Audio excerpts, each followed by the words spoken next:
Hi babes and welcome to this week's episode of the Final FronTia. Now, our guest this week is a celesbian, that is celebrity lesbian. They are a monochromatic fashion icon and they're the host of the Masked Singer official after show called The After Mask. It's Harriet Rose.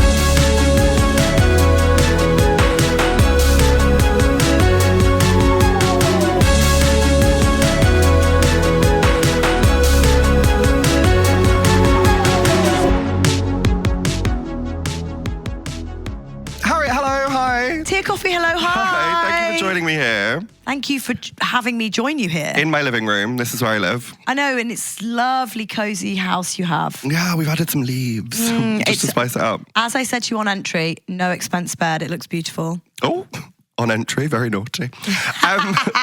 This is very bizarre for me because I feel like this is like turning the tables. I have to ask you things. I know, I find it, I'm getting more used to it now, but I don't know how to do it the other way round. Interesting. Well, let's see how this goes because I'm probably going to start firing questions at you at some point. I'll try not to though. No, I quite like that, but I don't notice it when it happens. Yeah. Like James Barr did the same thing where I was suddenly like, why are you interviewing me? Yeah. This is that. So this podcast is all about fandoms. Yeah. And I like to like dig deep and find out about like iconic fandoms that people enjoy. And I hear on the grapevine, because I do research, because I'm professional. Wow. I texted our friend Alice. Apparently you Shout like... out Alice. Yeah, slay, queen.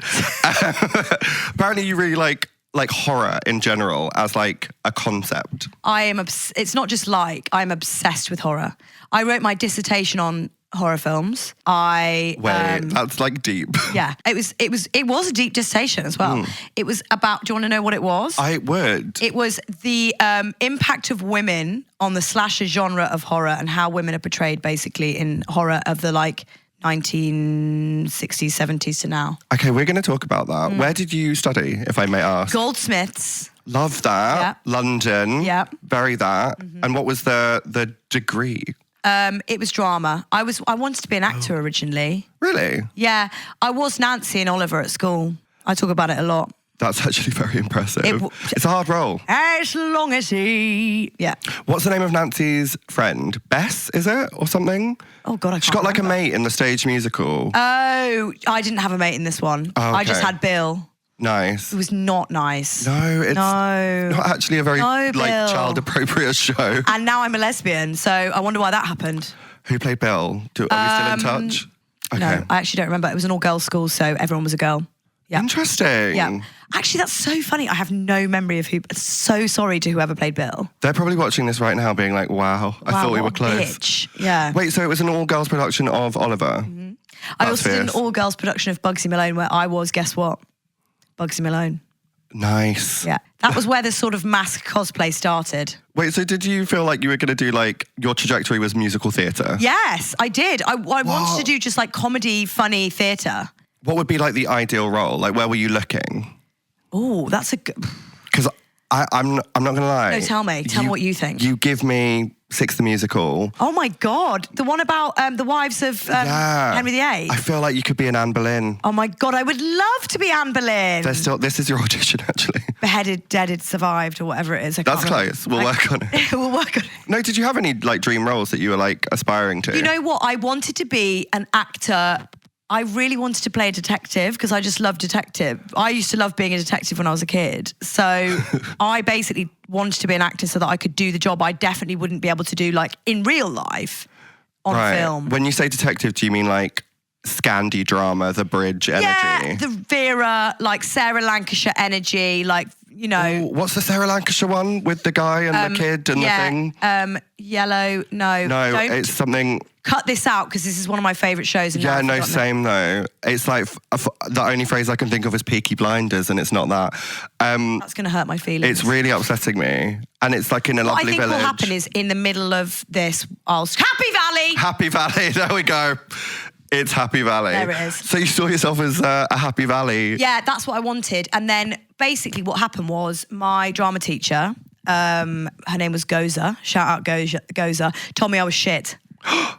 She said, babes, you just act as an exaggerated version of yourself, which is acting. Yeah, that's very valid. She didn't say I was shit, to be fair. She just said, you are basically yourself in every character you play. So I would wonder whether it's the right thing for you. Then I question my entire existence. And then I recognize, actually, I love talking to people and I love connecting with people and I love vibing with people. So I was like, let me try presenting. And I did, and I loved it so much more than I loved acting. That's very interesting. Because you were bringing so much of yourself to all the characters, you might as well just bring your whole self to the table. Exactly. Ask some questions. And I quite like talking to, because actors really, there's quite few actors that have my kind of personality. Yeah. That are like really loud and leery. Like a lot of actors are quite introverted. Not all of them, but a lot of them are quite introverted, quite shy, quite quiet. Yeah, let themselves come out in the characters rather than like being extroverted in their everyday lives. Whereas I'm like blah, blah, blah, blah, blah, all the time. No, that's so true. I actually feel like a little bit like intimidated because obviously you like do the questions and now I'm here like... And I walked in like this as well. Yeah, Scared you. Threatened my life. Scared you. That's very sweet, but also weird for me to hear. Because it's like, I understand that. Yeah. Because I do, but also you do that job as well. Yeah. But like in this specific scenario, it's like the Spider-Men that are doing this. Pointing at each other. Yeah. Well, I feel like it's also because I'm like, we think of different things at different times for like different stuff. And I'm like, I have to ask the right thing. But have you ever had like moments where you've been like really intimidated? Oh, that's such a good question. Thank you. Wow. That was affirming. What? And I meant it. Thank you. Because, you know, I will tell you one secret about actors that I think is true. Maybe I'm wrong. When an actor says, oh, wow, that's a really good question, they don't actually think it's a really good question. They're stalling for time. They're stalling for time. And it may mean that they think it's a good question or not a good question. But I think it's always an interesting thing when people take that clip and they're like, look, they said I had a good question. It's like, you have an interesting question. Yeah. It's like, that's even better. That is better. Because to me, when you ask that, I genuinely feel like that is such a good question because I am the kind of person that's very unintimidatable, I feel. Yeah, you give that energy. And in lots of ways, like I'm intimidated by things that other people wouldn't be. But in general, in interviews, I don't get intimidated, and I counter it by just being extremely normal and weird. Yeah, you do. Like you gave Rock to The Rock. Yes, that was pretty iconic. And also, whatever happens, I can look back at you with a straight face. You know what I mean? If you're making a rock-based innuendo about a piece of rock that's a large, hard stick, like I don't know why, but I just don't get flustered, you know? No, that's very fair. But I must have been intimidated in the past. I think the Rock one, I'd been flown by Disney across the world. Casual. To interview him. Humble brag. And I had 8 minutes. So I was intimidated by the concept of not getting... Wait, they flew you across the world to have an 8-minute chat? Yeah. I actually loved... Did you get to stay for a bit or were you straight back? Oh, no, I was there for 5 days. It was absolutely one of the most magical experiences of my life. That's gorgeous and wonderful. Also, so 8 minutes of work. Weird that they haven't, like, maybe a Zoom call might have been easier for them. No, please don't. No, let's not give them ideas. Yeah, please don't. Do the flights. So maybe that's the last time I was intimidated because I was intimidated more by the concept of only having 8 minutes and being like, well, it's not like an everyday junket where you can be like, oh, well, today didn't go as well as you wanted it to. Yeah.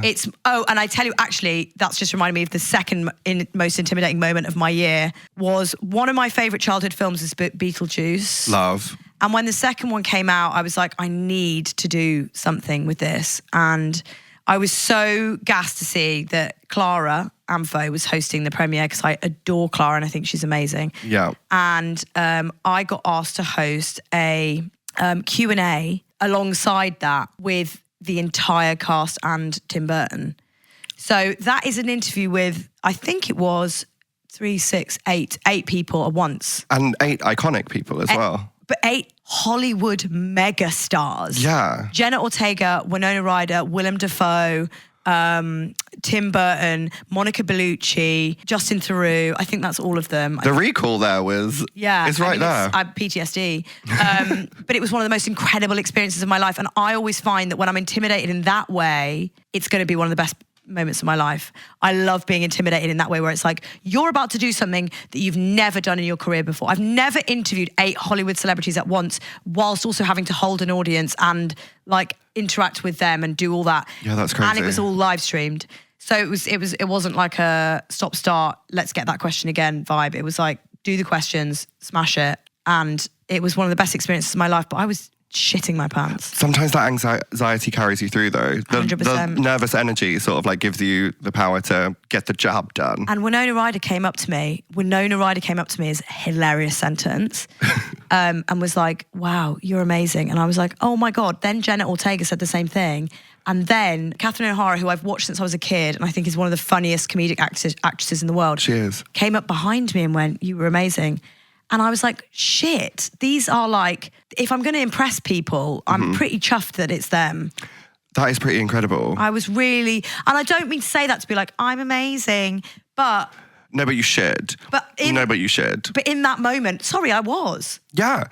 I did a really, really, really good job at interviewing 8 people at once who are all Hollywood megastars. And you should be allowed to celebrate that. And they were all so nice, and they came up to me individually and said how great it was. Except for Willem Dafoe. You didn't tell me I was great, so we'll never move on from that, he's Willem. He's busy, maybe. I don't know. Did Jenna Ortega do it? Like, does she smile? Yeah. Real question. Oh, I made her laugh quite a lot. I did a second interview with her where I was wearing a T-shirt that said, "Sounds gay, I'm in." Right. And I think that we got on really well after she saw that T-shirt. I do love the fact you bring a lot of lesbian culture to the interview, especially the moments where you shout, "I'm a lesbian." Yeah. I love those. Well, I think it's important to shout, "I'm a lesbian" if you are one. You should. Yeah. Representation matters. Yeah. Actually, Simon Jones PR, who I know has been mentioned on this podcast loads, highlighted something to me recently, which was, I'm gay in straight media, and I've suddenly realised how proud I was of that. I want to be gay in gay media as well. But I was like, I'm actually more known for being gay in straight media than I am in gay media. And that's why I do it, because I want everybody to see that I'm a lesbian, because, you know, why wouldn't you want to know that? Also sort of like breaking through, that's like, those are the moments, those are the people who give the representation to like younger people who don't see themselves reflected. Like kids and families and stuff are going to watch you hosting the Masked Singer after show. Yeah. More than they're going to watch Drag Race, because that's maybe not for like 8-year-olds. Although I think that changed. I think that changed with your series. I do think that changed. Like, I think way more straight people started watching it during that time. Ooh. I really do. But yes, you're right. Like, I do, because I don't see, funnily enough, I don't see Drag Race as even queer media anymore. It's everybody. Yeah. It's very much in the way that RuPaul did that very cleverly, I think. Sneaky. RuPaul started as, you sneaky girl. Sneaky Ru. Sneaky little Ru. She started as a drag queen who would do bits and bobs on TV shows, and then became a brand in herself that's commercialized drag in a way that has made it accessible to everybody. Yeah. You've got all the straight girlies coming to your shows now. Honestly, yeah, love a brunch. Love brunches where you're trying to grab me. Doing a brunch, which is why I only did one brunch last year. Yeah. No, but it's so true. You're sort of like fully being proud to be yourself and representing that in mainstream media is iconic.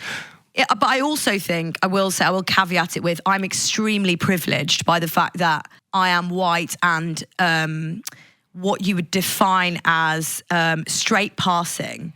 And that's another reason why I do what I do, or I try to, because I want to create and reinforce the narrative that you can look any way. But also, I am in a position of power and privilege. So I need to use that to break stereotypes, to then hopefully make it easier for people who don't have as easy a time of being gay in public. That is so true. Queer in public. But you also serve looks, which I think is also very important. That's mainly why. That it's mainly about making lesbians look cool. Which you do. Thank you. Quite effortlessly, actually. I don't know why I didn't bring you here just to like gas you up, but No, please I do. suddenly feel like I should.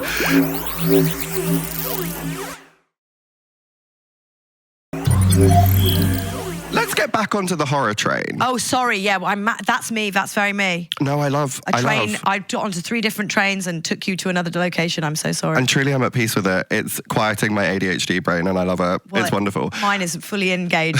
So you wrote your dissertation. Yes. On ladies in horror. And I didn't know I was gay at this point, which is so funny. Wait. Oh, I think I just started to work it out. Was writing it the thing that made you start to go, Magic. wait a second. Oh, wait a minute. I've said heaving bosom too many times. Bury that.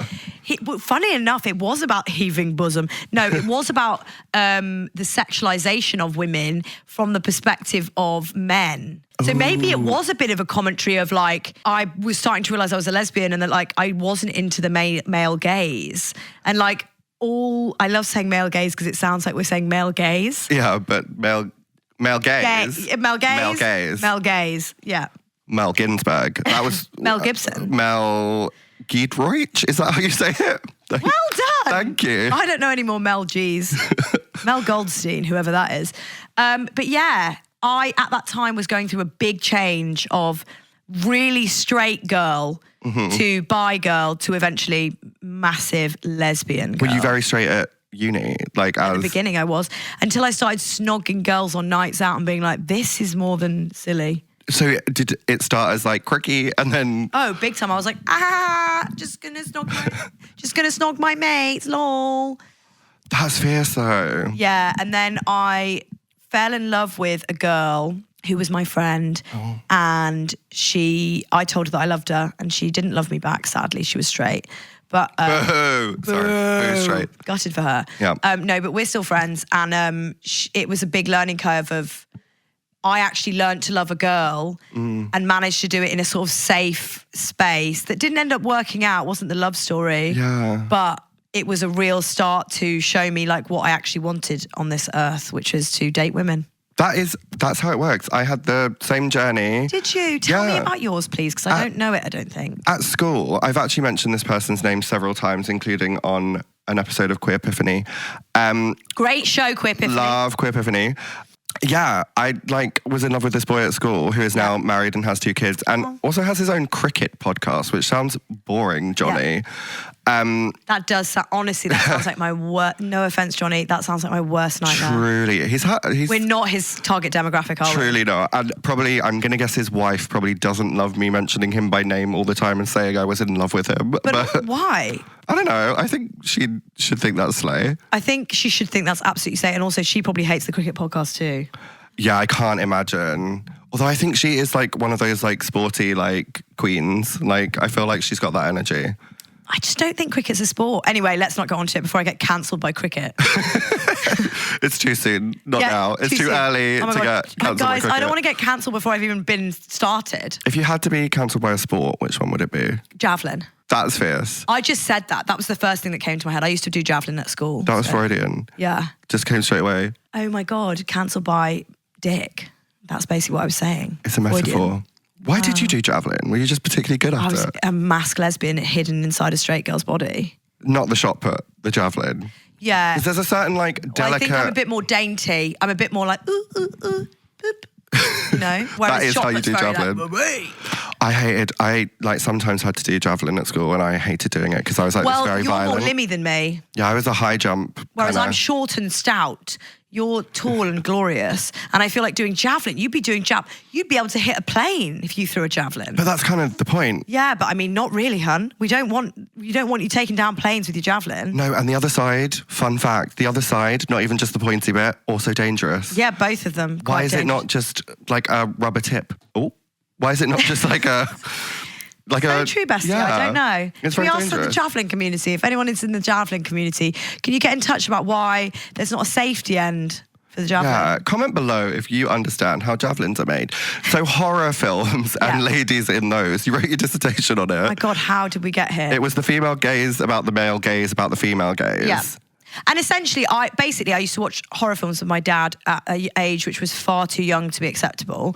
And it was my bonding experience with him because he was a very busy man. Mm-hmm. He was very, his time was very limited, and I was desperate to just have his attention. Yeah. And I had his attention while watching horror films, in the sense that we were like together and watching them together and experiencing that together. And then I developed an obsession. But both of my brothers are also both really, they're not as much into horror as me, but definitely sci-fi and horror is like a genre of our family. Interesting. I do feel like that is quite queer because I have like early memories of like watching horror films with my dad. Yeah.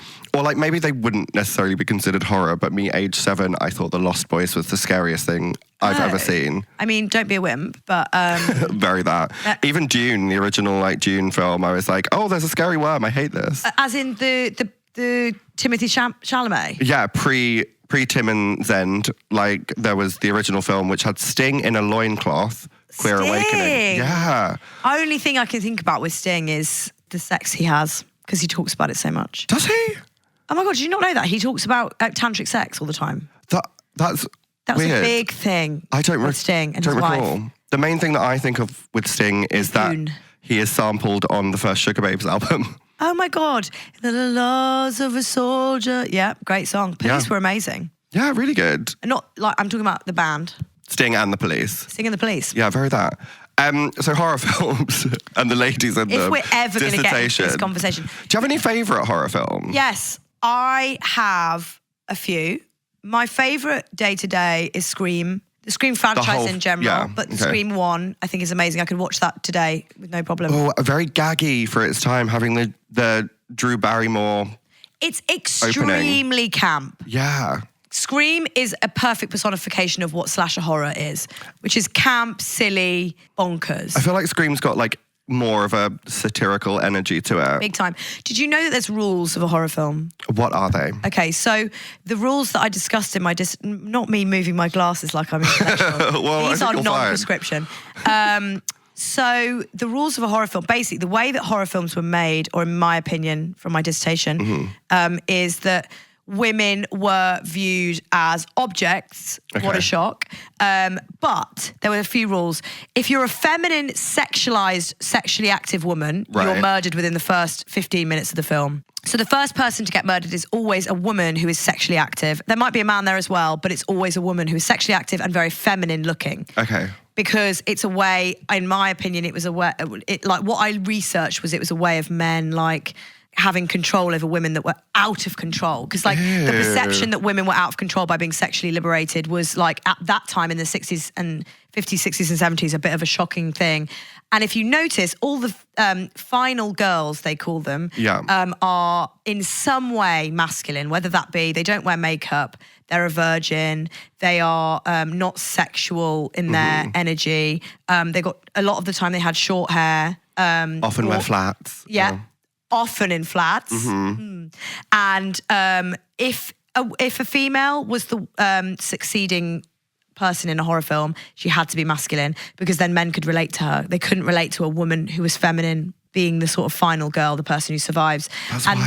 then, so a lot of, if you look at any horror dictated, Neve Campbell, the character she plays in Scream, is a sort of masculine energied person. She doesn't dress the hair. She dresses very conservatively. She doesn't wear makeup. Jamie Lee Curtis in Halloween, short hair, very covered up, quality, boyish. So that's the idea behind it is that men want to watch women, but they also don't want to watch like giggly, naughty, like sexually open women succeed. That's wild. Yeah. So that was the idea behind the dissertation. The killers. Yeah. Men. Always. That's wild. Are there any like horror films that you can think of? And why do they kill? Because they are so enraged by... And why can't they kill the masculine woman? Because she's masculine. Yeah. But they can kill all the people that are quote unquote seen as promiscuous or... Do you think the people who are making these understand the metaphors that they're making? Like the frustrations? Well, I think originally, yes. I think originally, absolutely, yes. Yeah. It was but then in a way, it's all subconscious in a way, because I don't think they're sitting there going, like, this is what we're doing. Yeah. But I think that subconsciously, yes, but I think nowadays we follow a formula. But if you look at horror films now, the flips have been switched. And if you look at Midsommar, for example, which is one of my favourite films of all time. Great. Florence Pugh becoming Florence Pugh, like that was one of her first big films. Yeah. And in it, she is a woman who is...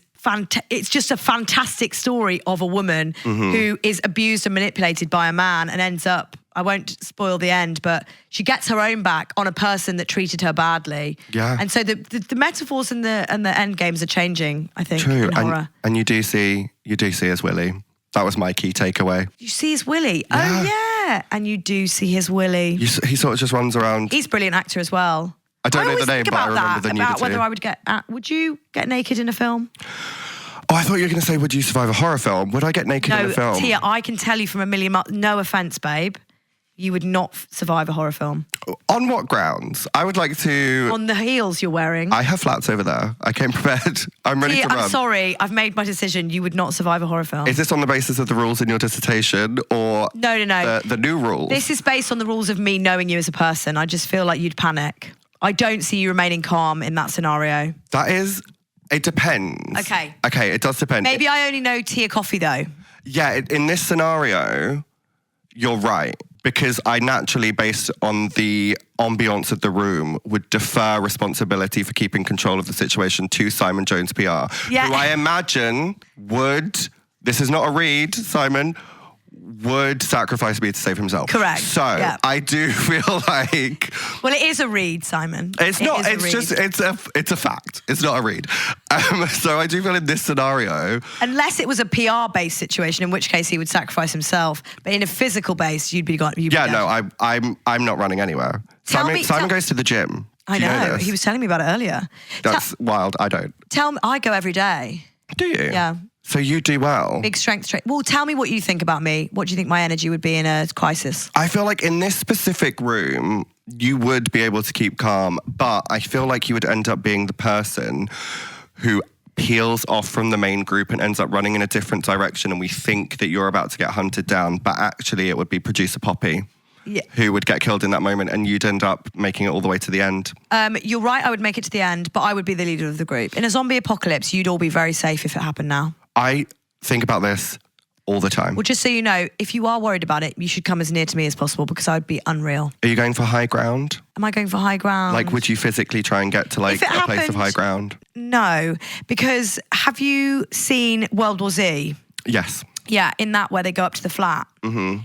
You're trapping yourself up high. Yeah. Do you know what I would do? I've thought about this a lot. Okay. I live in a ground floor flat with a garden. Right. I would literally I've got a cellar as well. Mm-hmm. So I'd batter the hatches down. I would cover every window and wall with newspaper so that you can't see through it. Mm-hmm. Turn everything off, and I would stay where I was. There. Yeah, like protecting your own environment is a good move. Unless I was alone, in which case I'd run to wherever I thought was safe, wherever I was. I still think getting on the top of a hill. What's the one with the zombies are fast? I'm talking about if I'm sat in Walthamstow, how am I getting to the top of it? What hill are you talking about? Well, actually, Walthamstow, not that far from where I grew up. There's a lot of hills in Epping Forest that I could take you to. Epping Forest would be the worst... Disagree. Place. I disagree. There is so many trees. Difficult to get through.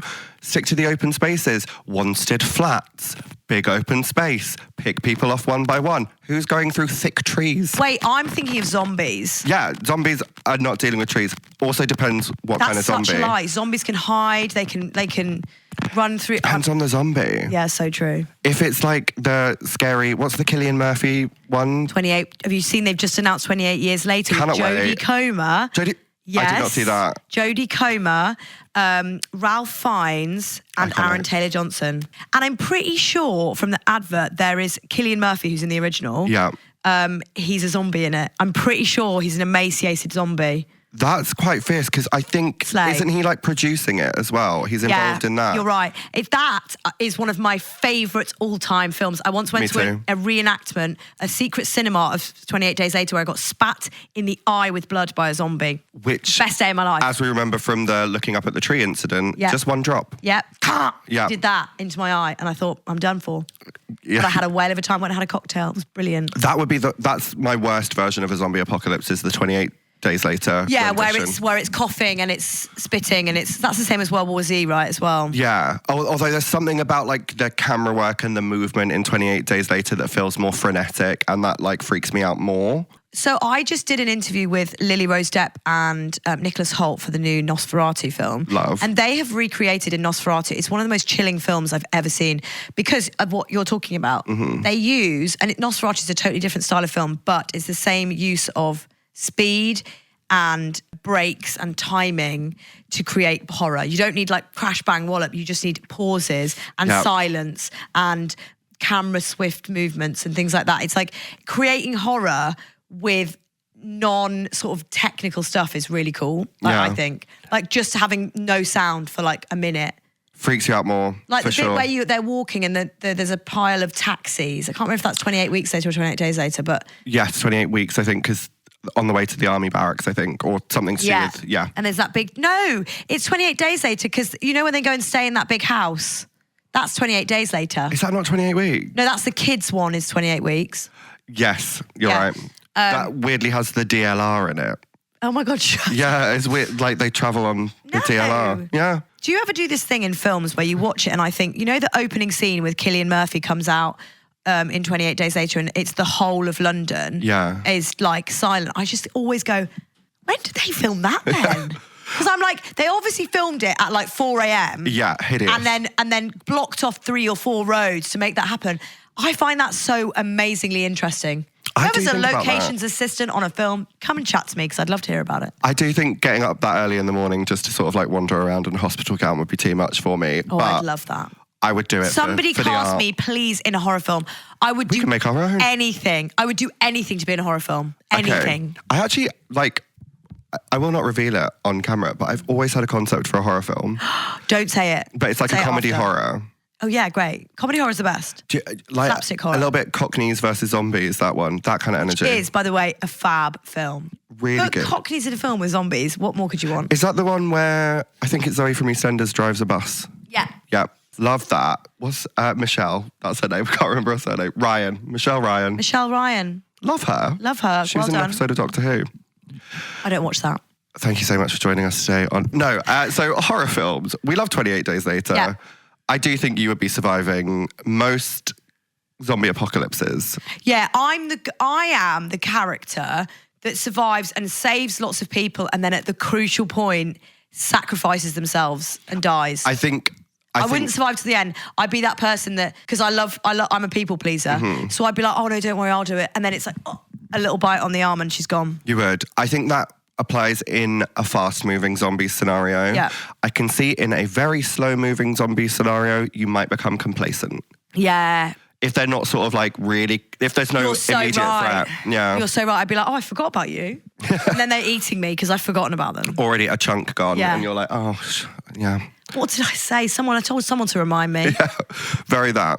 I love that. Zombie apocalypse is like my favorite apocalypse scenario. I'm not good with, and I don't know if this really classifies in your horror genre, but I'm not good with the sort of like natural disaster based things. Oh my God. Although I love to watch like Day After Tomorrow and stuff. I love watching them. I would not survive them. They're No, too cold. I agree when it's like, oh, there's a giant wave coming. I'd just be like, cool. You know, what's that one where there's the giant wave Deep and they just Impact. go and sit on the beach? Yep, Deep stand Impact. on the beach. Tia Leone, I think. That's me to a T. I'm like, honey, get me something like a pack of cigarettes and I'll go and sit on. I don't smoke, but you know what I mean? I would do something naughty on the beach and have a wave come over me and kill me. Yeah, I'd eat a steak, I think. There's no way that I'd be like, oh God, let's find like the tectonic plates. Don't care. Get rid of me. I don't want to be living on Earth when there's water everywhere.